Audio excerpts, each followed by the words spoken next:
The girl who was laughed at by everyone because she couldn't read surprises everyone with an incredible turn of events. Reading, writing, and arithmetic. Society expects these three essential skills from adults. The foundation for these skills is laid in elementary school at the latest.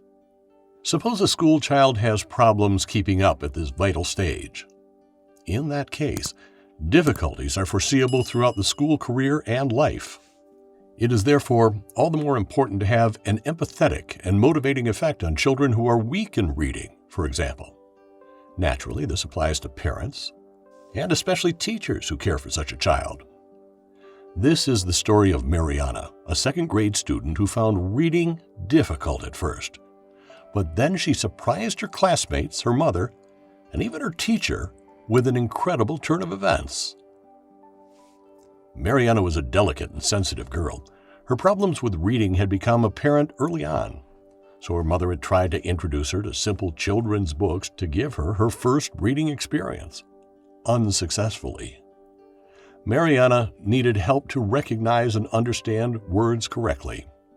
When she read something, the terms and letters blurred before her eyes and lost all meaning.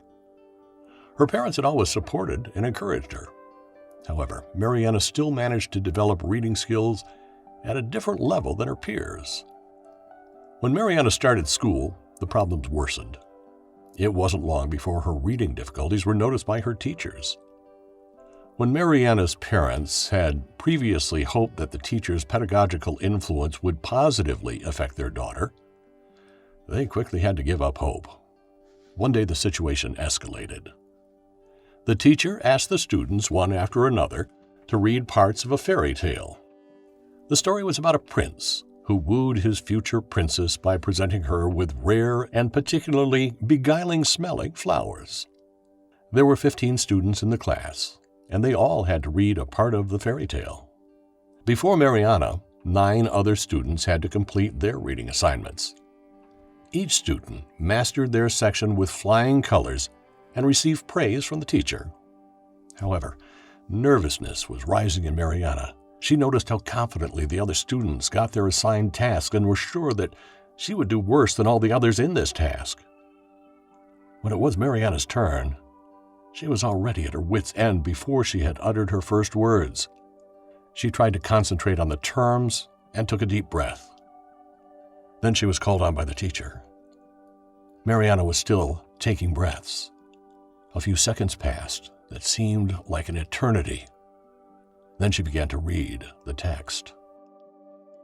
The words poured out of her, but Mariana was unsure if what she was saying made any sense at all.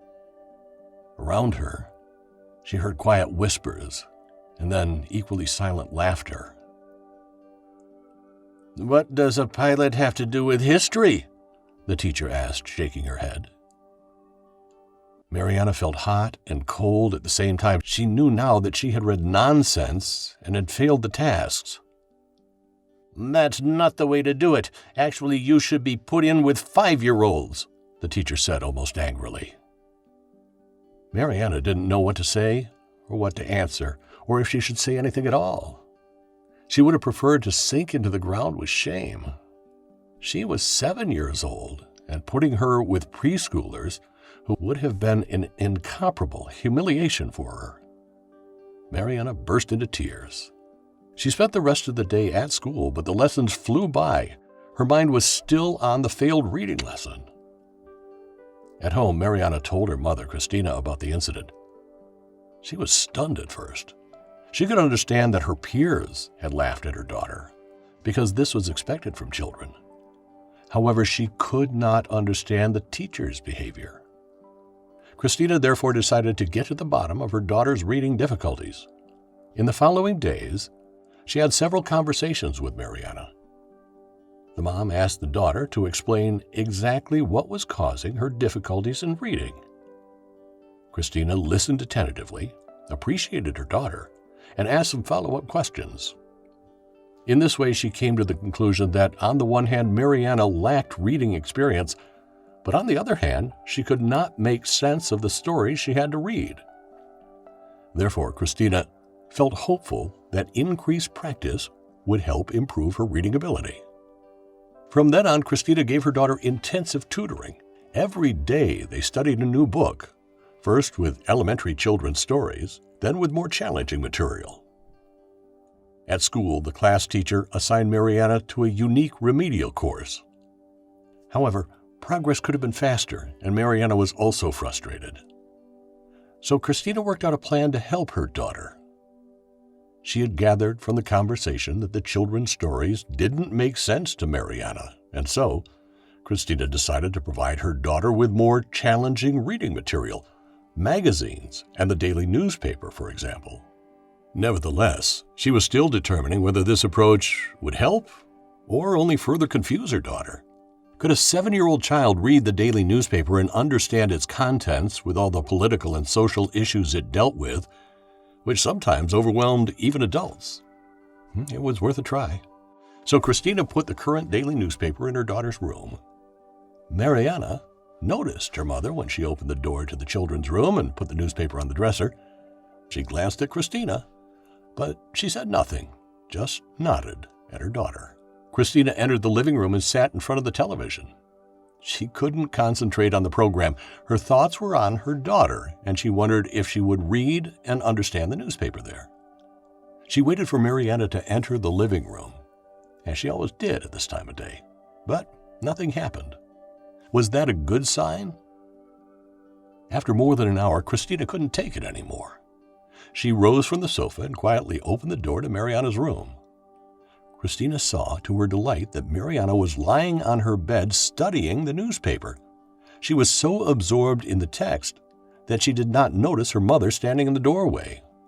Christina closed the door quietly and happily went back to the living room. For that night, she did not see her daughter again. In the days that followed, Christina could see that a genuine enthusiasm for reading had developed in Mariana. Her father, who was seldom at home, could hardly believe that he could suddenly discuss the day's events with his daughter. "How did you do it?" he asked one morning before leaving the house. "Maternal intuition," Christina replied with a smile. Mariana's improved reading skills were so quickly evident at school. Within a few weeks, her skills were not only reaching the level of her classmates, but surpassing them. In addition, Mariana was now reading texts in foreign languages at home and was exceptionally comfortable with English. She liked the clarity and unambiguity of the grammatical rules and the rich vocabulary. Mariana quickly built self-confidence, which helped her feel comfortable in school. Her newly learned skills improved her grades in all other school subjects as well, as Mariana could better understand the assignments. After about 3 months, Mariana was convinced that her reading level was high enough to sign up for a reading competition. She did this of her own free will. No one had pressured her. Her mom was shocked at first when Mariana told her about it. She feared that her daughter was overestimating herself and that there would be another humiliation. Christina took her daughter to school by car on the day of the reading competition. She was to arrive there refreshed and not irritated by the approximately 2.5-kilometer walk to school that she usually took on foot. Mariana would read in the gymnasium in front of the assembled student and teacher body. Thus, there were nearly 300 people in attendance. Some candidates took their turns before Christina. Although they read their texts flawlessly, some readers also gave them a unique touch through a peculiar intonation. Could Mariana keep up with these talents? Then it was her turn. Mariana rose from her chair and stepped confidently onto the stage. But again, Christina found herself biting her fingernails. Mariana began to read. There was absolute silence in the audience. For about 5 minutes, she read aloud. Her story was about a girl who dives into a magical world and experiences many adventures. This story was suitable for students over 10, but Mariana completed her performance smoothly. When she finished, there was thunderous applause. Not surprisingly, Mariana was crowned the competition's winner by the 5-member jury a while later. Following the award ceremony, where Mariana was presented with a certificate and a gift certificate for a book of her choice, Mariana's teacher approached Christina. She expressed regret that she had underestimated Mariana, encouraged her incorrectly, and formally apologized to Christina and Mariana. What can be learned from Mariana's story? First and foremost, children who show academic weaknesses must receive adequate support. A loving and empathetic conversation between parents and their children helps to identify the causes of problems so that targeted support can be given. Just because a child is not succeeding in classwork does not mean they're stupid by any means, nor is it appropriate to laugh at or ridicule these children. Sometimes all that needs to be changed is the pedagogical approach. Can you understand the teacher's behavior, or does she lack pedagogical skills? Have you experienced similar cases in which supposedly weak students suddenly developed incredible potential? Let us know in the comments below.